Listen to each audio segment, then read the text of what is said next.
أعوذ بالله من الشيطان الرجيم بسم الله الرحمن الرحيم الحمد لله رب العالمين الرحمن الرحيم مالك يوم الدين إياك نعبد وإياك نستعين اهدنا الصراط المستقيم صراط الذين أنعمت عليهم غير المغضوب عليهم ولا الضالين آمين صدق الله العظيم۔ عزیز طلباء و طالبات، السلام علیکم ورحمۃ اللہ وبرکاتہ۔ میں Anglo Urdu high school Urdu medium سے بورنیہ سہیل احمد آپ کی خدمت میں جماعت 12 مضمون عربی سبق ہے آج کا ہمارا مولانا ابو الحسن علی ندوی۔ یہ ایک ہندوستانی عالم دین تھے اور انہوں نے عصری تعلیم یعنی دنیاوی تعلیم یونیورسٹیز کی تعلیم کے اندر پی ایچ ڈی کیا ہوا تھا، اور انہوں نے باہر ممالک یعنی برطانیہ اور سعودی عرب ریاض یونیورسٹی ایسے اور دنیا کے مشہور ممالک کی یونیورسٹیز سے بھی علم حاصل کیا تھا، اور وہاں سے بھی انہوں نے اپنی سند سرٹیفکیٹ حاصل کیے تھے۔ یہ ہندوستان کی شخصیت ہے، ندوہ کے رہنے والے ہیں، اسی لیے ان کو ندوی کہا جاتا ہے، اور ابو الحسن ان کی کنیت ہے اور علی ان کا نام ہے، اور ان کا اصل جو خاندان ہے وہ خاندان ہے حسینی خاندان، یعنی نواسۂ رسول صلی اللہ علیہ وسلم حضرت امام حسین رضی اللہ تعالیٰ عنہ کی اولاد کے سلسلے سے یہ ہے۔ تو آئیے ہم چلتے ہیں آج کے ہمارے ان کی زندگی کے حالات، انہوں نے علم کیسے حاصل کیا، انہوں نے کیا اپنی زندگی میں قوم کی خدمت کی، وہ پڑھتے ہیں۔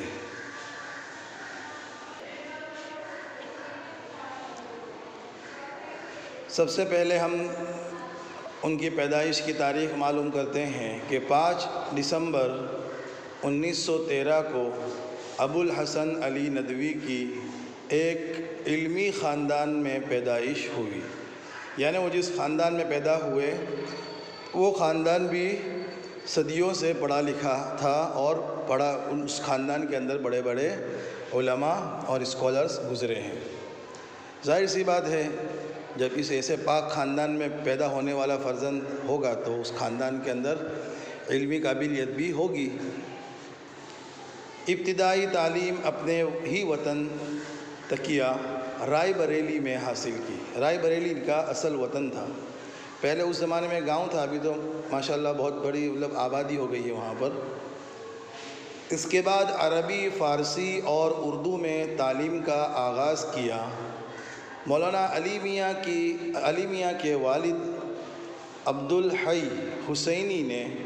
8 جلدوں پر مشتمل ایک عربی سوانحی دائرۃ المعارف لکھا تھا، یعنی ان کے والد عبدالحی حسینی رحمۃ اللہ علیہ انہوں نے ایک کتاب لکھی تھی جس کے 8 والیوم تھے، یعنی 8 حصے تھے، اور اس کتاب کے اندر کیا تھا، اس کا نام تھا دائرۃ المعارف، اور اس کی جو لکھنے کی زبان تھی وہ عربی تھی، جس میں بر صغیر کے تقریباً 5000 سے زائد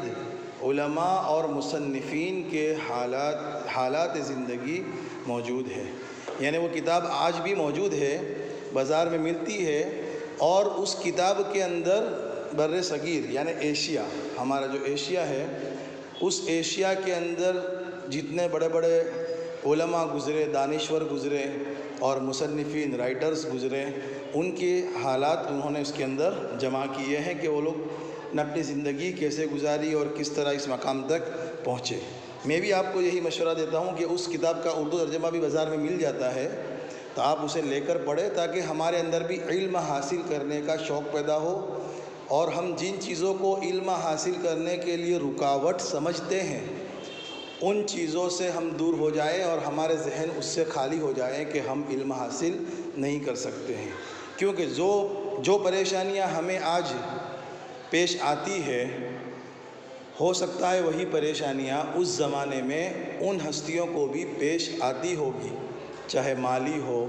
یا ذہنی ہو، گھریلو اعتبار سے ہو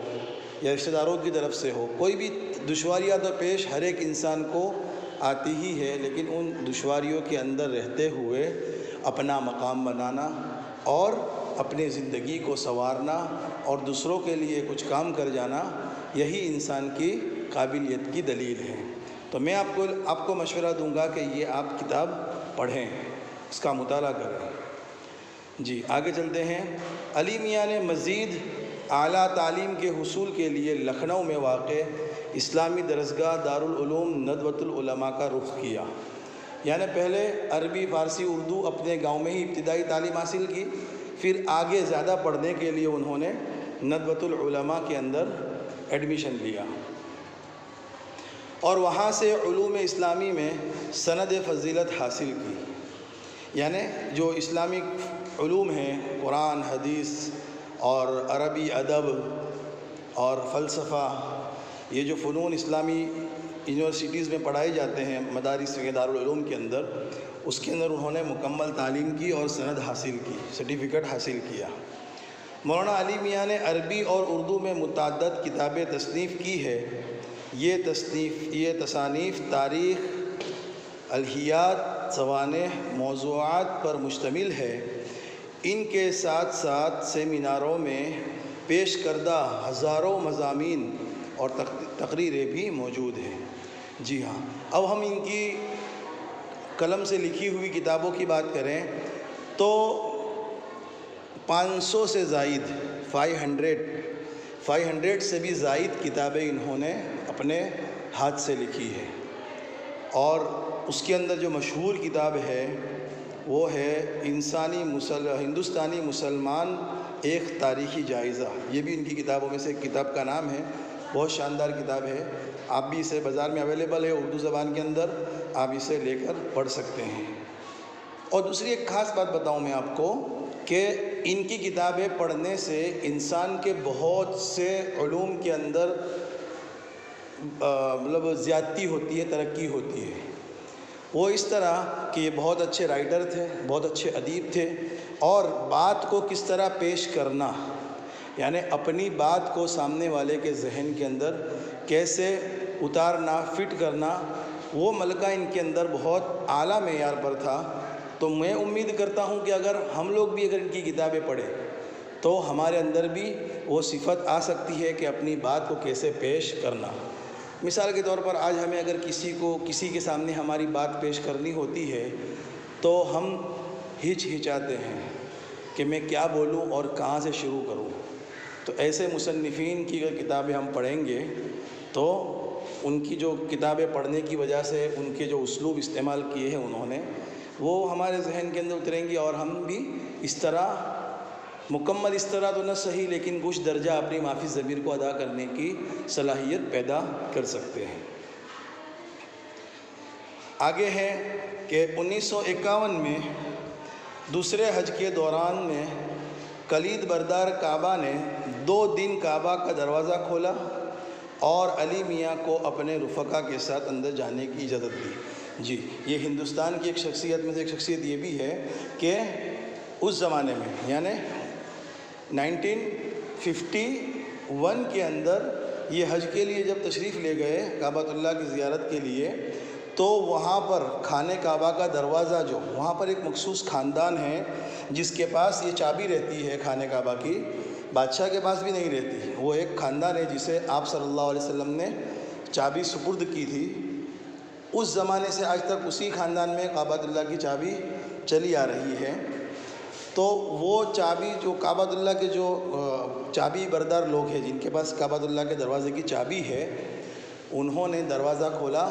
اور علی میاں صاحب سے کہا کہ آپ اندر تشریف لے جائیں۔ کتنی بابرکت جگہ کے اندر ان کو داخلے کا موقع ملا۔ وجہ کیا تھی کہ یہ ایک بہت بڑے عالم تھے، انہوں نے پڑھ لکھ کر اپنے آپ کو سنوارا تھا، تو وہ علم کی برکت تھی کہ یہ اتنے اعلیٰ مقام پر پہنچے کہ خانہ کعبہ کے اندر بھی انہیں داخلہ ملا۔ ہم بھی اگر ہمارے علمی کوششیں بڑھا لیں اور آگے بڑھ جائیں تو امید ہے کہ ہمیں بھی وہ سعادت نصیب ہو جو حضرت رحمۃ اللہ علیہ کو ہوئی۔ اخیر کے اندر ہے کہ بھئی ان کا انتقال کب ہوا، تو 31 دسمبر 1999 کے روز، یعنی 1999 کے روز، اس عالمی علمی شخصیت نے داعی اجل کو لبیک کہا اور اس دن یہ اس دنیا سے رخصت ہوئے۔ اس مضمون کو آپ اچھی طرح سے لکھ لیں اور لکھنے کے بعد اسے یاد کر لیں۔ یہ امتحان کے اندر عام طور پر پوچھا جاتا ہے۔ السلام علیکم ورحمۃ اللہ وبرکاتہ۔